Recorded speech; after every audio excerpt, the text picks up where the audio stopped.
So Lewis Ritson defeats Robbie Davis Jr. 12-round unanimous points decision. Very, very, very good fight. I mean, this fight started off at a frantic pace. I mean, both guys came out, they were throwing the kitchen sink.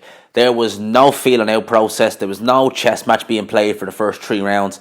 They were just swapping leather.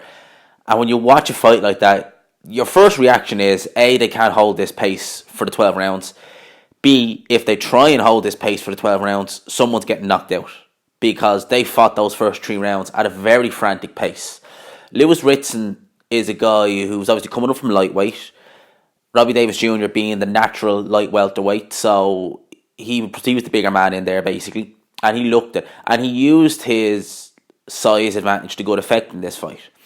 Lewis Ritson was known as a big puncher at lightweight, and I think he still has respectable power at 140 pounds. But you saw early on, especially in the first round, exchanges that Lewis Ritson was getting into and that he was getting the better of. They were the exchanges he was getting into with guys at British level at 135 pounds. When he was getting into them exchanges, he was dropping them guys and knocking them out. When he gets into exchanges now and he gets the better of it, the guy's still there. So I think he's respectable power, but I definitely don't think he's the puncher he was at lightweight that he is now at light welterweight. Having said that, I also don't think... one thing about Ritson is his speed seems to be carrying over from the weight, but his physical strength, definitely not. Because in the second round in particular, you saw Robbie Davis Jr. apply just some tactics trying to walk forward, get Lewis Ritson back up again the ropes, and when he did, he was in charge. You know, he was really bullying Ritson in this fight. You know, he was pinning him back. The only thing is, though, Robbie Davis Jr. didn't have the power to hurt Lewis Ritson. And Lewis Ritson, he's there to be hit. All right. Now, I've seen plenty of Lewis Ritson's fights. I've seen most of them. And, yeah, he definitely doesn't move his head a lot, especially in this fight. Seemed to be just zero head movement from Lewis Ritson. And I didn't know, but this fight was an eliminator for WBA title. So I don't know if it's a final eliminator. I don't think it is. But if it's an eliminator, they have a chance to potentially meet the winner of Josh Taylor and Regis Prograis next week. Now, I would imagine Eddie Hearn is hoping it's Josh Taylor because it's an in-house fight.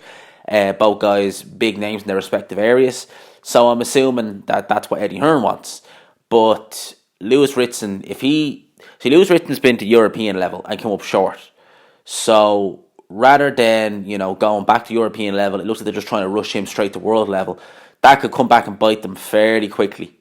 That could seriously come back to bite Eddie Hearn and Lewis Ritson, especially with the lack of head movement. Because someone like a Josh Taylor or Regis Prograis, they are very, very accurate punters, and they hit a lot harder than Robbie Davis Jr.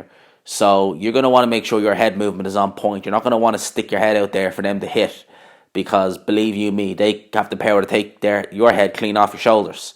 So it was that. It kind of calmed down after the first 3 rounds, and I'm not going to say it was an out-and-out boxing match. It wasn't. There was still a lot of leather being thrown, but it definitely seemed to kind of relax after a while.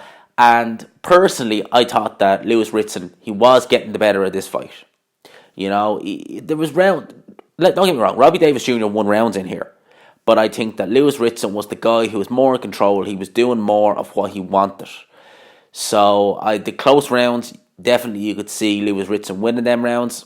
I think a lot of people knowing the fact that this was in Newcastle, Lewis Ritson to Geordie. I even heard in the Sky commentary they were hoping maybe in a year or so for him to have fights in St. James's Park. Seriously, planning ahead, aren't they? So you would imagine the judges weren't going to do Robbie Davis Jr. any favours. The scorecards, to be fair, one scorecard was a little wide. The 170 and 111 was a little wide. I would have thought 115, 113, 116, 112, perfect. The 170 and 111, bit wide. Anyway, we go into the later half of this fight, and that's when the action started to heat up again. And you actually kind of saw Robbie Davis Jr. kind of come into it a bit and land some good shots on Lewis Ritson. He was growing in confidence, definitely, as kind of the fight went on. But in the last, say, 2 rounds, you really saw that both guys stamp their authority on the fight, let them combinations go again. And fair play that they have the energy in the tank to be able to fight like that.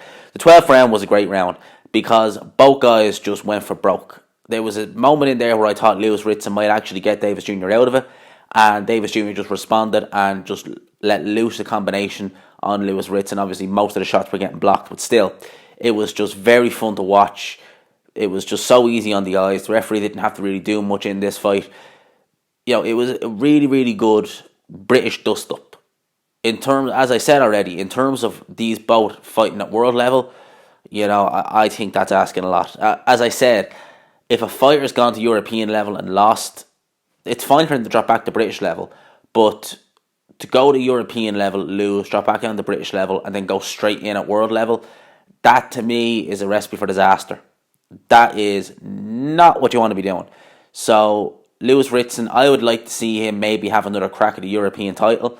I'm not 100% sure who the European champion is at £140. I'm actually going to have a check here and see who the European champion is at £140, and we'll see if Lewis Ritson may have a chance, because I definitely think that if you're, as I said, if you're going from European level, losing, and then going back down to British level, you want to maybe just ease yourself back into it. Don't go straight to world level, especially if you look at the world level guys in the £140 division. You've got Josh Taylor, Regis Prograis, and what's the other guy's name?